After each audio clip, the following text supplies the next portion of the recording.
Istiqomah selaku moderator di acara Podcast Balai Pengelolaan Kekayaan Intelektual. Pagi yang super ini saya sudah kedatangan 3 narasumber yang akan berbagi tentang tema kita hari ini, hak cipta dan etika berkreasi di era digital. Kita sambut dulu sebelah kanan saya paling dekat. Ini ada Bapak Muhajirudin Akbar ya Bapak ya? Ya, Assalamualaikum Mbak Istiqomah. Waalaikumsalam Bapak. Ini Bapak selaku narasumber dari DPRD DIY ya Pak ya? Iya. Apa kabar Bapak? Alhamdulillah baik. Alhamdulillah Insya Allah sehat, yang penting sehat. Rutin check up ya Pak ya? Iya. Walaupun pakai masker tetap senyum. Tetap senyum. Terasa di hati kok Pak. Tidak terlihat di mata, senyumnya terasa di hati kok. Selanjutnya ini udah ada yang cerah juga di sini ya, yang menemani saya. Ini ada Ibu Ida Suryanti Lestari SHMH. Ya. Ini selaku Sekretaris Disperindak Dinas Perindustrian dan Perdagangan DIY ya Ibu ya. Iya. Apa kabar Ibu? Baik, selamat pagi, Bapak Ibu semuanya. Salam sehat. Salam sehat. Rutin Semangat. olahraga ya Bu ya. Ya. Dan selanjutnya saya ditemani oleh narasumber spesial juga yang pastinya sudah terkenal di dunia tari seni, apalagi khususnya di DIY. Ini dia ada Didi Nini Tawo. Halo Mas Didi. Selamat pagi, halo juga. Pagi kembali, pasti sehat terus ya Mas ya. Iya, cukup sehat. Harus Selama sehat. menari terus. Oh, ya. Sudah cukup Olahraga betul juga ya. Salam budaya. Salam budaya. Dan seperti tema kita hari ini, kita akan membicarakan tentang hak cipta dan etika berkreasi di era digital. Namun saya ingin ke Ibu Ida dulu nih ya, selaku perwakilan dari Disperindak juga. Ini saya ingin tahu, kemarin kan kita membahas tentang manfaat kekayaan intelektual bagi industri IKM. Namun sekarang ini manfaatnya bagi pemerintah dan juga masyarakat khususnya seperti Mas Didi ini, Didi Nini Tawo ini selaku pelaku seni dan juga seniman di daerah DIY khususnya dan Indonesia. Apa nih Bu manfaatnya Bu? Oh iya. Ya sebelum kita ke manfaat ya Mbak Isti, kita kan refresh dulu ya. Haki itu apa sih? Nanti mungkin yang kemarin belum ikut refresh ya. Betul. Jadi hak kekayaan intelektual. Hak kekayaan intelektual itu hak eksklusif yang diberikan oleh negara, pemerintah ya kepada para pelaku seni itu, pada para pelaku seni ataupun pada masyarakat yang mempunyai karya, kekayaan intelektual. Jadi orang-orang para pelaku seni seperti Mas Didi ini kan juga mengasah intelektualnya, tidak sembarang kita Iya, menciptakan, memadukan antara gerakan Betul. dengan musiknya, dengan ritme-ritme yang lain, sehingga itu perlu suatu pemikiran, gagasan intelektual, belum nanti harus memberikan temanya juga. Kadang-kadang kan masyarakat tuh, aku punya event ini, ditarikan yang sesuai event. Nah, Pak Didi kan berpikir keras gitu, Yes. jadi seperti itu kekayaan intelektual. Tidak Kemudian otak-atik gatok gitu ya Bu ya. Kemudian hal-hal semacam ini, karya-karya semacam ini sama pemerintah, sama negara itu diberikan hak kekayaan intelektual. Artinya kalau hak itu yang namanya hak, Iya. hak itu kan bisa diambil bisa tidak gitu ya, namanya juga hak.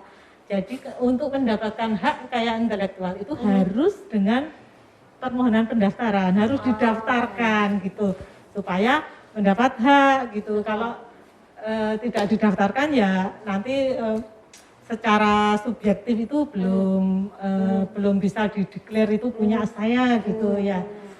Jadi monggo untuk para pelaku seni, kadang-kadang soalnya para pelaku seni ini terlenanya itu hanya berpikir kreasi enggak, Berkarya terus mengeluarkan ya karya. enggak memikirkan itu kan administratif ya, administratif, sehingga kadang-kadang males nanti ribet, nanti apa, nah kadang enggak ya. Menikmati alur ya Bu ya. Ngalir banget gitu. Padahal enggak gitu, jadi memang haki ini harus didaftarkan, dimintakan permohonan pendaftaran ke pemerintah melalui Kementerian Hukum dan HAM, Direktorat Jenderal Kekayaan Intelektual gitu. Jadi nanti kalau sudah diberikan hak itu dengan prosedur yang penting mendaftar dulu lah.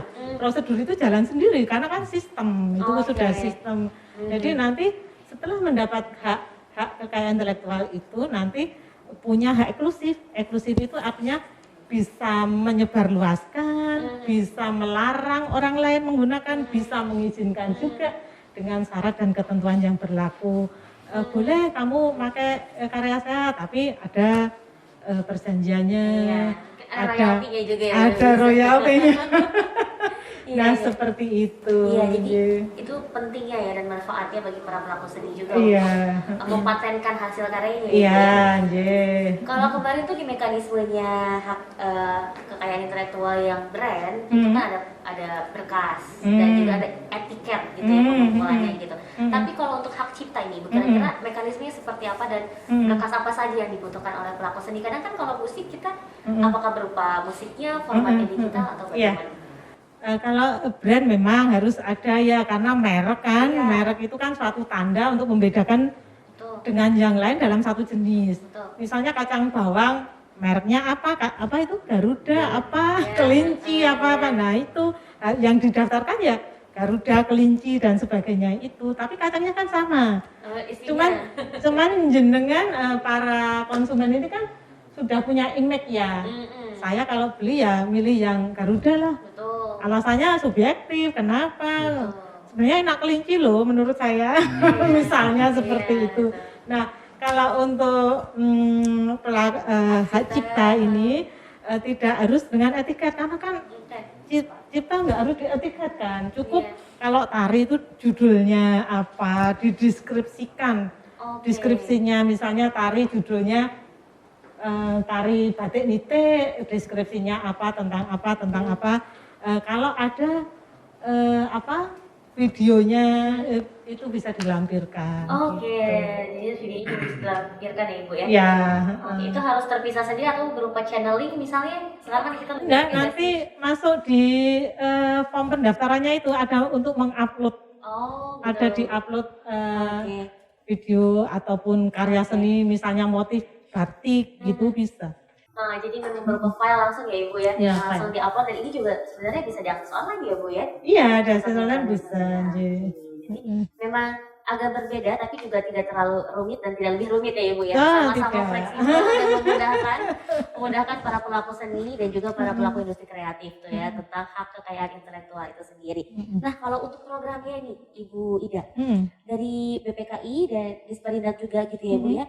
Kira-kira program apa sih yang diadakan untuk melindungi para pelaku seni? Kalau kemarin kan dari teman-teman yang menjelaskan tentang fashion, tentang IKM gitu, mereka ada yang namanya pendampingan, terus juga mentorisasi. Jadi ketika mendaftarkan nanti ke Kemenkumham, terus itu nanti tidak akan istilahnya kalau tertolak itu diminimalisir gitu kan? Kadang ada bisa juga. Ya, kalau di BPKI ya, Balai Pengelolaan Kekayaan Intelektual, UPT-nya Disperindak itu kan selalu memberi fasilitasi. Fasilitasi yang namanya mendaftarkan itu kan ada 3 jalur, ada fasilitasi, ada rekomendasi, dan ada mandiri. Oke. Ini bedanya apa? Bedanya di biaya ya. Kalau mandiri ya biaya mandiri artinya dianggap masyarakat umum. Biayanya mandiri itu membayar sesuai dengan ketentuan perundang-undangan itu. Tetapi pemerintah daerah Istimewa Yogyakarta melalui BPK ini kan memberikan fasilitasi untuk pendaftaran HAKI ini termasuk bagi para pelaku seni. Ini biayanya Rp0. Oh, sampai Rp0. Wow. Bukan gratis ya, ini dibayari pemerintah daerah ya. Dari DPRD juga ya Bu ya? Iya, DPRD mensupport ya. Nanti kalau kita mengajukan anggaran gitu di ACC langsung ya. Iya, Rp0 untuk cuman yang Rp0 ini kan dengan kuota terbatas, kuota tertentu kan nggak mungkin kita masyarakat DIY sekian juta difasilitasi dalam satu tempo kan enggak, kita per tahun per bulan ada nanti Bu Widya itu yang mengatur bulan Januari berapa orang, Februari sampai Desember gitu. Ada berapa dan kuotanya memang terbatas ya Pak ya, karena kita tidak semena-mena mengajukan sekian di ACC. Betul.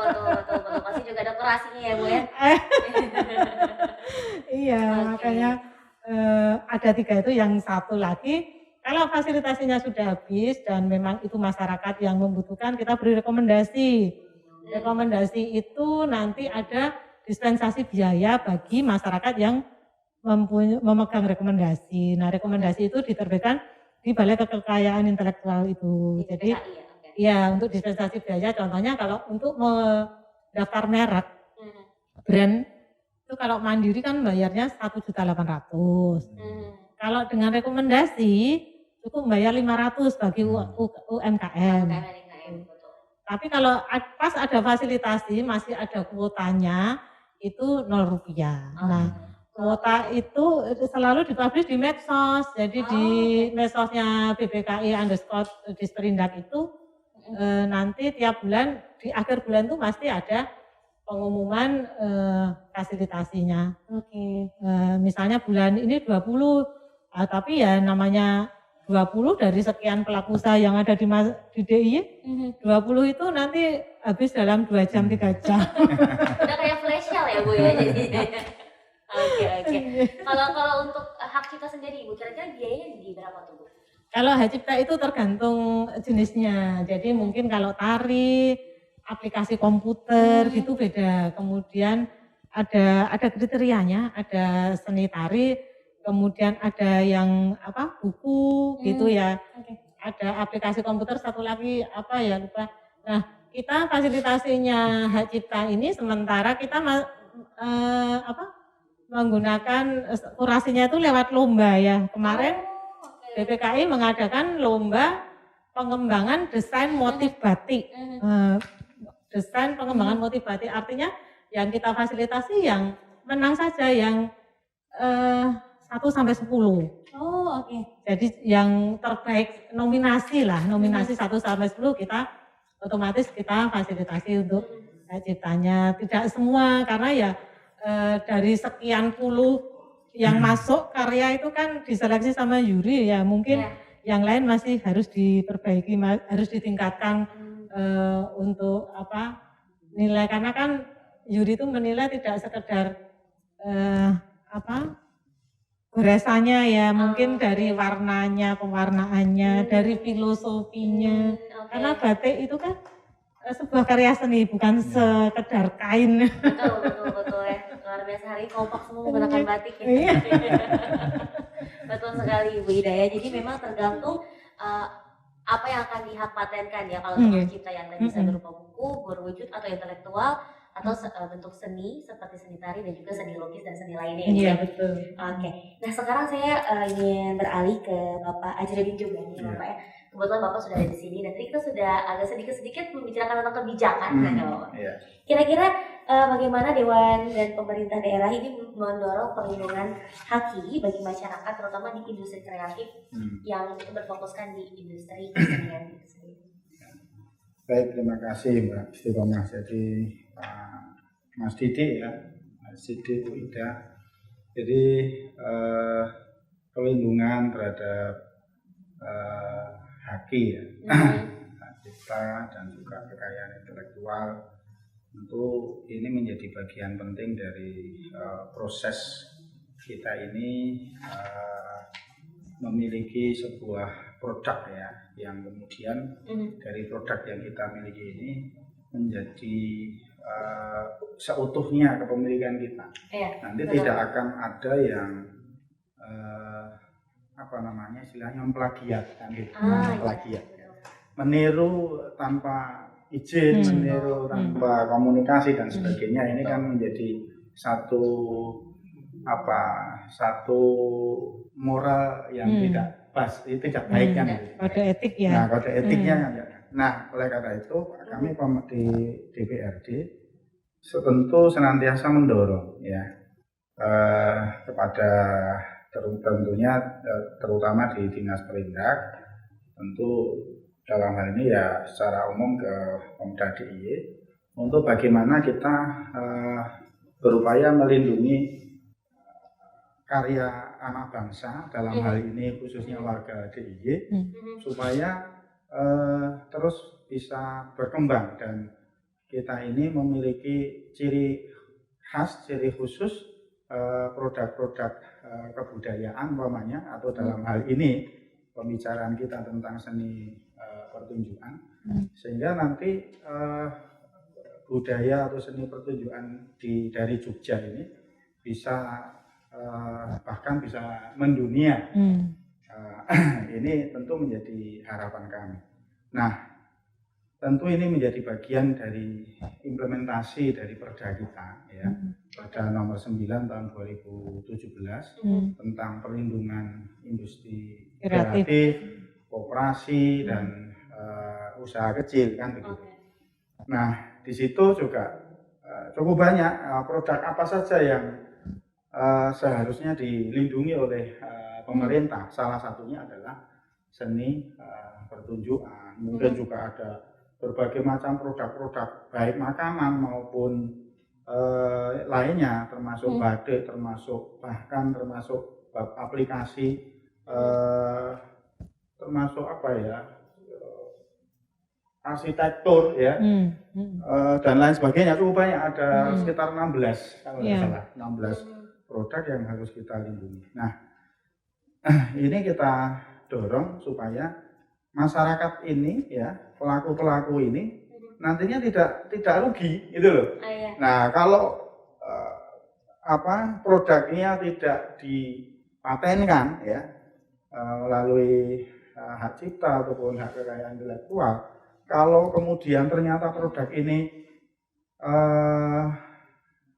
laris ataupun diminati banyak orang, kemudian tidak dilindungi dan ternyata ada pihak-pihak lain yang tadi tidak bermoral tadi, kemudian meniru karena jane ini laris gitu ya, kemudian tiba-tiba hanya ditiru dan dia menyebarkan, mempromosikan dan sebagainya, sehingga justru orang yang memplagiat ini ternyata usahanya lebih maju, ini kan yang dirugikan yang pertama ya gitu. Nah, kita mendorong supaya warga masyarakat, para pelaku-pelaku bisnis ataupun seni itu juga bagaimana supaya mempunyai proteksi diri melalui hal itu, ya, melalui hak kekayaan intelektual ataupun hak cipta. Nah, sehingga kami harus menganggarkan tadi itu, dana istimewa itu, Pak, ya. Ya, menganggarkan melalui fungsi kami di DPRD kan fungsi budgeting, ya. Salah satunya adalah fungsi budgeting untuk menganggarkan apa yang menjadi kebutuhan masyarakat, itu kita fasilitasi. Betul. Kemarin juga kita sudah bicara dengan Ibu Yuni juga, dari DPRDI juga, beliau memberitahu bahwa sempat kemarin saat awal-awal pandemi itu DPRDI juga mendorong para IKM, pengusaha batik untuk membuat masker dari batik untuk membangkitkan kembali industri ekonomi daerahnya gitu. Tapi kalau untuk lebih spesifik lagi di dunia industri kreatif yang kesenian, gitu, kira-kira ada lagi nggak nih Pak program yang diberikan oleh DPRDI khususnya untuk para seniman, entah akan membuat satu gerakan, event atau pentas gitu Pak, untuk membangkitkan lagi jiwa-jiwa seni para seniman di DIY khususnya yang segitu sangat banyak sekali jumlahnya. Ya, sebenarnya sangat terbuka, lebar, dan kita sering mengajak, ya, para pelaku seni, tidak hanya melalui dinas kebudayaan, ya, tapi juga dinas-dinas yang lain, itu bagaimana membangkitkan pariwisata dengan ada event pertunjukan kesenian, membangkitkan bahkan sosialisasi tentang peramatan anyar, ya, tentang corona ini, itu juga dengan menggunakan menambahkan teman-teman pelaku seni, ya, untuk diajak berkesenian, atau bahkan dengan acara-acara yang memang kemudian tidak ditonton oleh orang banyak, ya, dengan virtual, ya, nanti disiarkan melalui siaran ulang, siaran tunda, dan acaranya tertutup. Ini bagian dari upaya kita membangkitkan, atau bahkan sebenarnya budaya ini, ya, atau seni itu bisa menjadi bagian dari lobby, ya, lobby, entry point, mengawali lobby bisa jadi antar daerah, bisa jadi bahkan antar negara. Kita suguhi dulu dengan pertunjukan-pertunjukan sehingga mereka kemudian tertarik berinvestasi di negara kita atau melancong di negara kita karena ingin melihat yang lebih konkret, lebih dekat di wilayah kita. Nah, apalagi Jogja ini sangat istimewa, sangat penuh para budayawan, para seniman, yang tentu ini harus kita dorong supaya mereka bisa eksis di dunianya kan gitu. Jadi Pak Dinas pun bisanya bekerja sama ya Pak ya, diharapkan untuk saling bekerja sama dari mulai Dinas Kebudayaan, Dinas Pariwisata ya Pak ya, hingga akhirnya bisa membangkitkan lagi jiwa-jiwa para seniman, karena kan seniman pasti rindu panggung Pak ya, rindu pertunjukan. Oh jelas, ini pandemi ini sebenarnya krisis kesehatan ya, tapi dampaknya luar biasa, tidak hanya persoalan kesehatan ya, tapi dunia ekonomi, dunia seni budaya, bahkan juga dunia pendidikan pun menjadi krisis semuanya. Dan alhamdulillah sekarang kita sudah masuk di level 2 ya kan. Mudah-mudahan besok menjadi level 1 terus ora level ya. Ya tidak ke level ya Pak. Amin. Kembali normal. Tidak pakai nyunyu lagi ya. Kembali ke kehidupan normal. Iya betul. Ini nggak normal ya Pak ya? Amin semua. Oh, level. Nggak ada level. Orang gue level-levelan ya. Iya. Jadi kalau kata anak muda sorry nggak level. Corona udah nggak level ya. Udah nggak level corona ya. Udah berlalu lah gitu. Untuk menghibur ya Pak ya, menghibur diri. Amin, semoga ya Pak ya segera ya kita yang menikmati fase yang seperti biasanya gitu dan melewati pandemi bersama-sama dengan saling menguatkan begitu. Nah di sini juga sudah ada Mas Didi Ninitowo ya, yang dimana juga punya kekhasannya dalam pertunjukannya gitu, memperlihatkan dua wajah dalam karyanya begitu ya. Tapi untuk Mas Didi sendiri nih Mas, seberapa penting sih Mas untuk perlindungan hak cipta bagi pelaku seni itu? Sangat penting. Karena selama ini saya mengamati, contoh simpel aja. Saya kenal baik dengan almarhum Dinanto Sabdo, yang musiknya, ciptaannya itu sudah dipakai, di mana-mana untuk orkestra, untuk pertunjukan. Mungkin Mbak nggak tahu kalau misalnya lagu Suara Suling, Suara Suling, kumandang suara itu ciptaan beliau. Perahu layar, yo konconing di cendira, nah itu ciptaan beliau. Itu kan sangat populer. Tapi setahu saya sampai saat ini belum ada royaltinya. Nah itu kan sangat ironis sekali. Sementara kalau artis-artis yang diatomis, artis-artis penyanyi yang di Jakarta kan sudah punya kan royalti. Nah ini usaha pemerintah yang luar biasa menurut saya, karena mulai memperhatikan seni tradisi. Karena seniman tradisi itu sebenarnya bisa dikatakan apa ya, pejuang dalam seni juga. Karena saya dan teman-teman seniman lain tuh sering sekali diundang ke luar negeri. Misalnya contoh waktu saya diundang ke Dubai, itu di sana kedutaan itu mengundang saya tampil dan beliau mengundang semua diplomatik dari seluruh negara, karena waktu itu image Indonesia di sana, Kuwait, image Indonesia di sana itu sangat-sangat buruk gara-gara PKI.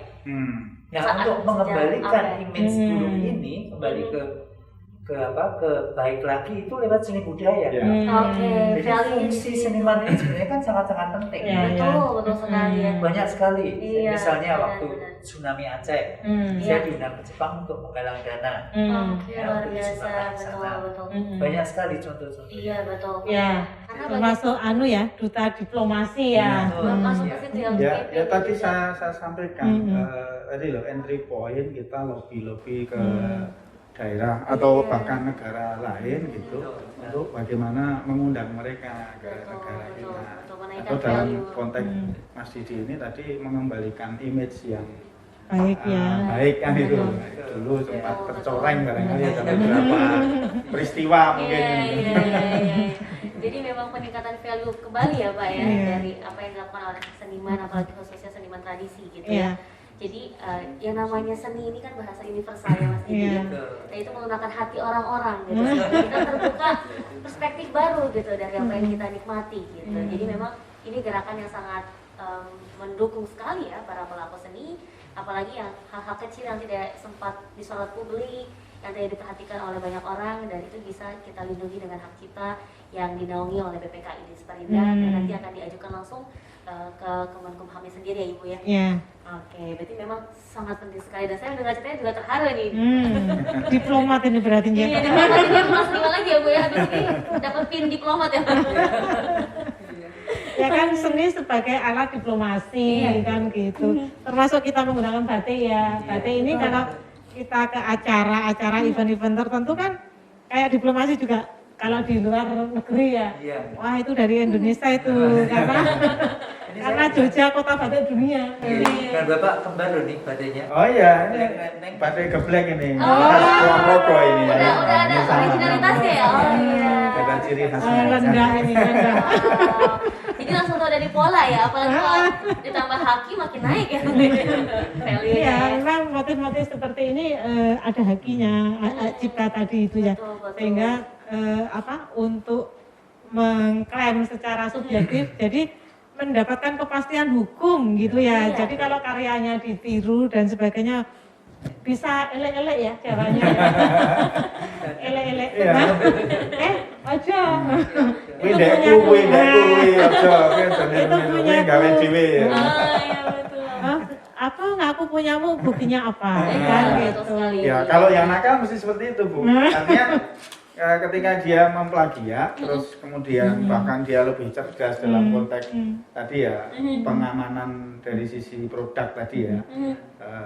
Kemudian kan melihat, oh batiknya bagus, Iya. laris ternyata, motifnya seperti itu banyak diminati orang. Oke lah, ini kita patenkan. Ya. Padahal dia hanya niru kan, gitu. Niru, Sehingga betul. yang Kasian mencipta sekali. sejak awal itu malah kemudian tidak punya Ya, yang hak. ini kadang-kadang yang sering diabaikan oleh para pelaku seninya itu, gitu. Jadi sebenarnya untuk hak cipta ini tidak harus didaftarkan secara administrasi, memang tidak. Tetapi kan para pelaku seni ini juga tidak mau mendokumentasikan. Artinya kalau tidak didaftarkan, kalau didaftarkan enak lah, Iya. sudah dapat sertifikat, ini loh buktinya. Secara hukum mendapat kepastian hukum. Tetapi yang tidak didaftarkan pun mereka itu tidak mendokumentasikan. Kalau ditanya, itu karyamu kok, apa buktinya? Kalau ada dokumen bisa sebenarnya. Saya membuat karya ini tahun sekian, tentang ini. Tapi ada dokumennya. Iya. Tapi kan para seniman itu Iya. abai. Iya, kadang terlalu menikmati dunianya gitu ya, bagian berupa Artinya diasihkan itu sendiri itu tadi dianggap seperti tidak itu penting gitu ya. Iya. Biasanya kalau sudah terjadi kasus baru, oh iya ya. Baru kesadarannya sama kasus ya Bu ya. Nggak mau ribet ya sih. Nggak ribet, betul. Mungkin Memang. Menyesal itu di belakang. Ya. Katanya kalau di depan kan pendaftaran ya. iya, betul. Atau kan ini biasanya grup piket Pak di depan Pak. Di belakang hujan tuh. Iya. Jadi itu sendiri sudah menjawab masalah sedikit ya, Mas Didi ya, dari apa aja yang dialami oleh para pelaku seni, khususnya seniman tradisi yang yang melestarikan lagu-lagu lokal, lagu-lagu daerah gitu yang kadang tidak terlirik gitu. Jadi memang permasalahannya belum memiliki hak ciptanya itu, dan kadang kita mengenal nggak langsung dari sumbernya gitu. Tapi kalau menurut Mas Didi sendiri, kira-kira seberapa tinggi sih kesadaran para seniman terhadap pentingnya hak cipta ini dari yang Mas Didi sendiri lihat gitu, perhatikan? Kalau sekarang ini mungkin sudah mulai, ya, karena sudah dengan adanya sosial media yang sering karyanya dibajak lewat YouTube, Iya. musiknya diambil, dia diedit sendiri, ya, lalu banyak sekali. Termasuk saya mengalami itu juga. Dan itu kan ada juga semacam edukasi kepada para seniman sendiri supaya tadi sudah disinggung ya, Bapak Ibu juga moral atau etika. Betul. Bagaimana kita menghargai karya sesama seniman. Ternyata seniman sendiri melakukan. Iya. Jadi dengan adanya pelindungan ini kan nanti mereka mikir. Iya. Contohnya ya, sekarang itu orang bermodal handphone bisa syuting acara-acara event di mana-mana. Betul, Ya. betul sekali. Dan itu kalau di Indonesia kan hukumnya belum jelas. Benar. Tapi kalau di luar negeri kan nggak boleh. Kita nonton teater, pertunjukan tari, syuting, foto nggak boleh, video lagi. Oke. Itu sangat ketat. Kalau di Indonesia kan bebas. Asal jangan pakai flash katanya. Ya, zaman itu. Tapi kemudian dia upload di YouTube Betul. karena dia punya Iya. channel ya. Iya, betul. Ada monetize-nya. Kalau Ya. dia izin kepada koreografernya oke, ada yang enggak, kadang-kadang enggak. Ya. Dia nyolong. Pokoknya mana gitu. Iya. Iya. Upload sendiri. Untuk Nah, ini. itu biar dia kipas-kipas dia. Ya. Komersialisasi ya, mengkomersialisasikan ciptaan orang lain gitu. Betul sekali. Akun-akun repost ya biasanya. Dan etikanya kan izin sebenarnya. Ya. Izin atau mencantumkan kreditnya kan bahwa ini karya ini. Tapi paling Ya. tidak etika Jawa itu kan yo nun sewu kula nuwun ya. Ya. Itu sudah kalau Ya. kita diizini begitu nggak mungkin kita mau tidak Iya. diizinkan, Iya. pasti kita juga enggak. Ya secara ini ya, secara pribadi. Betul. Kalau ya tidak mengizinkan pun boleh secara hukum itu. Dibolehkan ya, Bu, ya? Secara hukum boleh melarang kan, karena punya hak, itu hak saya enggak boleh. Kalau izin boleh kamu menggunakan karya saya untuk membuat konten, untuk membuat ini Iya. boleh, tetapi harus ada royalti dong misalnya. Iya, persetujuan juga yang Iya. dibangun ya, betul. Punya hak melarang Betul, maupun betul. mengizinkan maupun menyebarluaskan. Betul, saya setuju banget. Karena kan sebuah pertunjukan ini kan yang membangun itu gak cuma satu pihak ya Ibu ya. Betul, dan pasti jadi juga- pemegang copyright-nya ya, Iya, right to copyright-nya. copy. Betul. Hak untuk memperbanyak. Iya, betul. Modal cuma beli tiket dapatnya berlapis-lapis ya. Setuju sekali ya Mas Didi. Jadi memang sudah dibangun kesadaran yang cukup lebih baik ya dari saat ini gitu ya untuk para pelaku seni yang seni budaya lokal maupun nasional dan sampai pastinya taraf yang lainnya lagi gitu. Dan selain itu saya ingin tahu kalau pengalaman Mas Didi sendiri gitu saat mengurusi hak cipta ini gitu seperti apa nih Mas? Apakah agak sulit atau mudah kan gitu untuk mengikuti step by stepnya? Kalau saya itu mungkin sudah lama ya punya hak. Jadi tahun berapa ya awal itu ya Bu? Ini mandiri kalau Mas Didi Oh, ini. mandiri luar biasa. Iya, mandiri luar ini biasa sekali. tidak perlu difasilitasi pemerintah daerah ya Pak ya. Sekarang perlu. Kalau fasilitas yang lain. Iya. Oke, luar biasa. Berapa ya saya lupa 5 atau 2000? Iya, masih. Oke. Masih awal-awal dan itu biayanya memang tinggi waktu itu masih 2 juta ya. Iya. Saya menghadirkan 10 karya. Wah, luar biasa sekali. Mungkin ya pionir ya. Betul. Tapi kemudian kena pandemi kan nggak kuat lagi. Tapi kemarin saya terima kasih Kemenkumham karena Iya. saya di hadiahi ya. Jadi saya Oh, luar diminta biasa. menjadi narasumber dan juga pertunjukan langsung otomatis dikasih sertifikat itu. Hak cipta itu. Ciptanya Cipta, luar 3 biasa. macam. Oh iya. Sertifikat karya, kemudian pertunjukannya dia, lalu yang satu apa lupa ada 3 itu. Oh, ada 3. Jadi Oke. kan udah 13 sapi yang saya punya. Luar biasa Iya. sekali.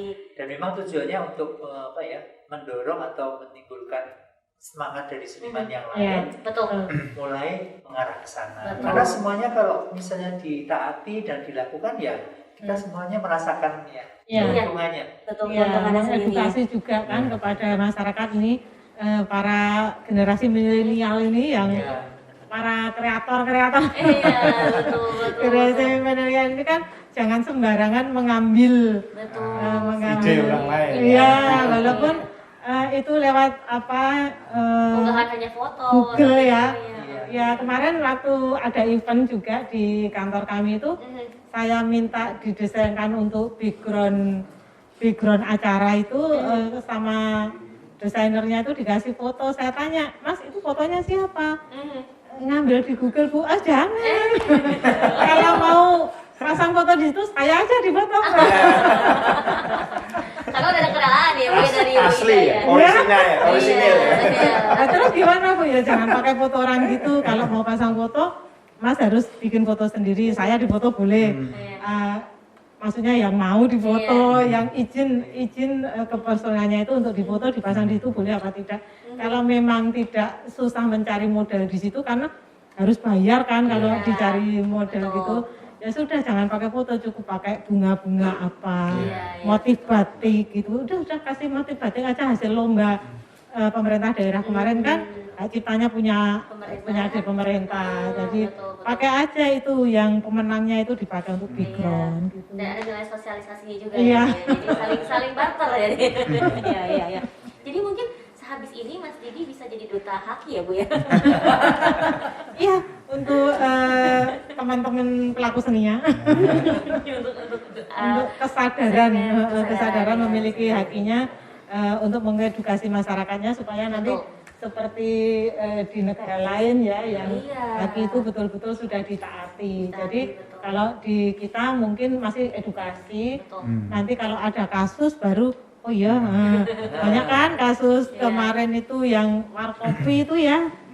Yang kalau ini yang anak-anak milenial ini mesti tahu warkop dengan warkopi, bensu apa itu geprek, atau es krim ya Bu ya. Gelato yang di Jogja, yang di Jogja itu gelato juga jadi polemik dan ini belum selesai masih kasasi juga kan.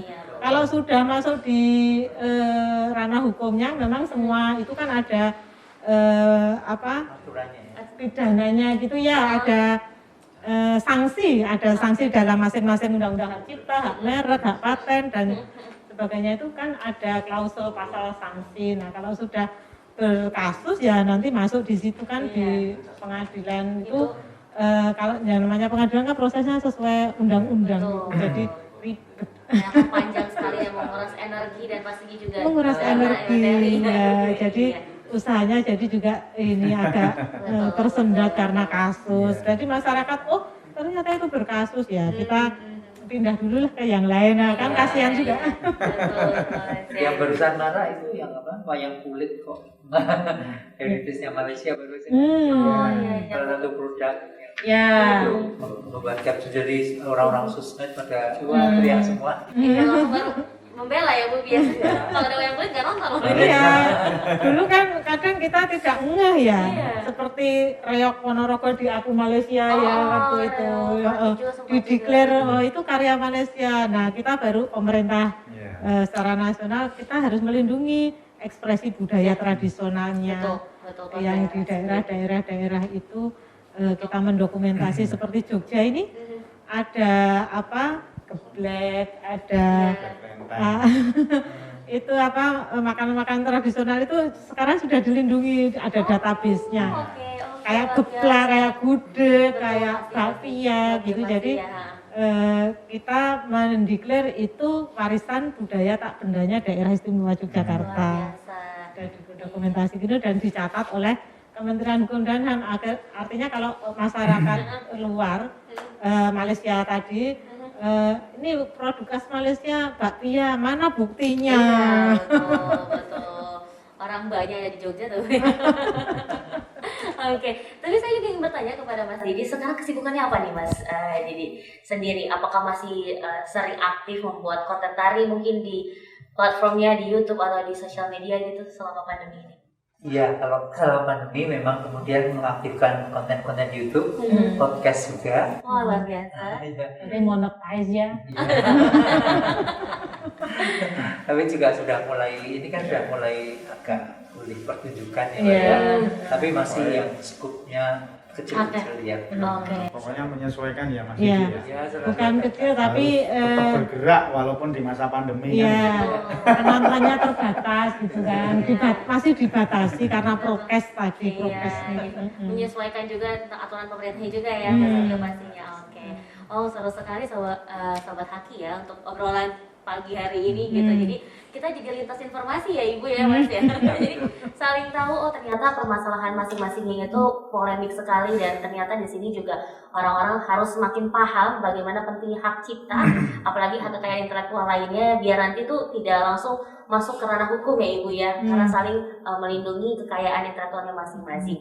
Kalau gitu saya minta mungkin dari Pak Jaludin, dari Bu Ida dan Mas Didi untuk memberikan pesan-pesan kepada nanti yang menonton podcast ini di YouTube. Mau dari sebelum Mas Didi dulu, Kalau saya untuk teman-teman seniman ya, supaya mau memulai pentingnya perlindungan hukum itu penting untuk karya-karyanya supaya nanti tidak terjadi istilahnya yaitu tadi. Kalau misalnya dia kurang lain kan ya kan karena kan nggak mau ribet kan itu. Tapi dengan kesadaran menghakikan kan gampang karena sudah ada perlindungan hukum. Betul. Sudah ada jalurnya juga 3 jalur tadi ya. Jadi dan juga fasilitasi dan lain-lain.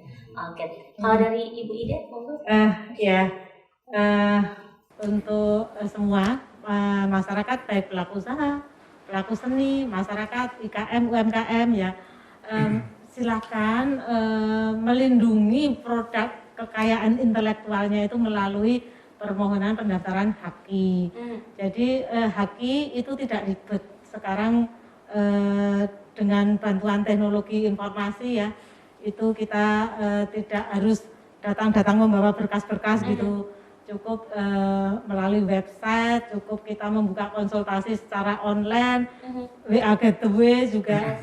Jadi cukup membuat bertanya lewat medsosnya IG BPKI _disperindak.dy bisa di situ. Atau bisa juga monggo langsung datang ke Balai Pengelolaan Kekayaan Intelektual Dinas Perindustrian dan Perdagangan Jalan Kusuma Negara 9. Nanti terkait dengan ini karya apa, karya saya ini masuk hak gimana sih? Karena kan haknya ada 7. Ada hak cipta, ada hak merek, ada hak paten, ada DLRST itu namanya desain tata letak sirkuit terpadu bagi anak-anak milenial yang berkreasi elektronik supaya nanti tidak dicontoh oleh yang lain gitu, mengunci sirkuitnya. Contohnya dalam HP misalnya, HP Oppo dengan HP Samsung kan beda itunya. Nah itu didaftarkan, dilindungi secara hakinya. Desain industri termasuk karya-karya handicraft ataupun apa yang desainnya itu memang unik supaya jangan mendapat perlindungan, daftarkan hakinya. Bisa minta fasilitasi nanti untuk setiap tahun ada ya Pak ya? Nanti dikasih ya Pak ya? Ada slotnya Bu ya? Ya, jadi monggo kita memulai ya menghargai karya orang lain, karya diri sendiri juga harus dilindungi. Jadi tidak sembarang mengambil karya orang lain untuk diri sendiri, apalagi dikomersialisasikan tanpa memperhatikan hak dari para penciptanya itu sendiri. Betul, luar biasa Ibu Ida ya. Jadi pokoknya teman-teman bisa langsung juga follow up di BPKI _disperindak ya Bu untuk sosmednya.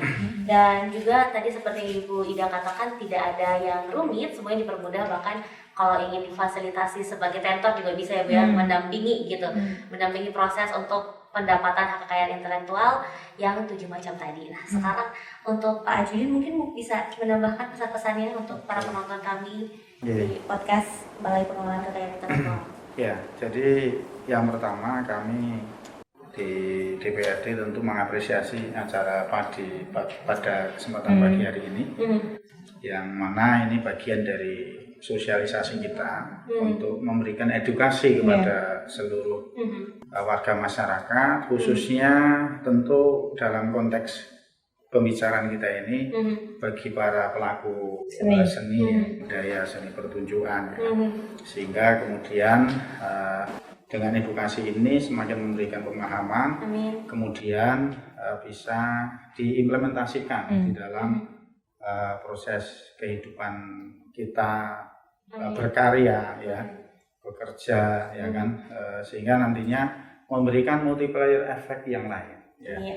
Maksudnya apa? Bahwa ketika semua hal yang dilakukan oleh warga masyarakat mempunyai produk-produk tertentu itu memiliki proteksi diri, maka kemudian rumus ekonominya ini berjalan, semakin dia laris ya, tentu akan membawa dampak yang luar biasa bagi lingkungannya.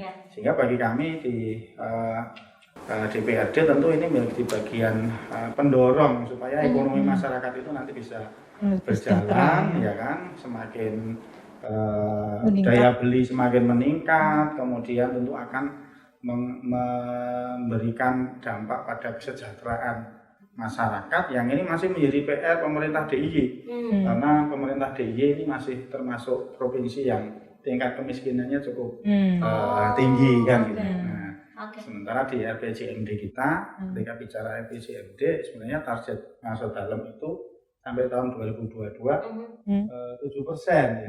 Tapi sampai sekarang masih sekitaran 11%. Nah, ini apalagi kemarin ada pandemi kan itu. Semakin menjadi satu cukup tekanan. berat.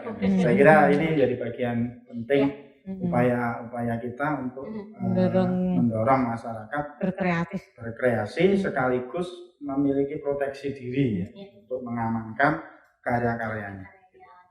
Terima kasih sekali Pak Ajrudin untuk pesan-pesannya, dan semoga juga teman-teman yang menonton ini semakin mawas diri dan semakin sadar juga kalau ingin memulai usaha gitu ataupun memulai karir sebagai influencer ataupun seniman lainnya, kita harus sadar dulu nih tentang kekayaan hak intelektual yang dimana akan menjadi proteksi diri dan juga menambahkan value sendiri terhadap karyanya dan produknya masing-masing. Kalau gitu terima kasih kepada Mas Didi Nitowo, kepada Ibu Ida, kepada Bapak Ajrudin untuk pagi hari ini. Semoga sehat selalu dan semoga bisa bertemu lagi dengan kesempatan. Dan kalau begitu saya pamit. Terima kasih teman-teman yang sudah bergabung di podcast Balai Pengelolaan Kekayaan Intelektual. Sampai bertemu kembali.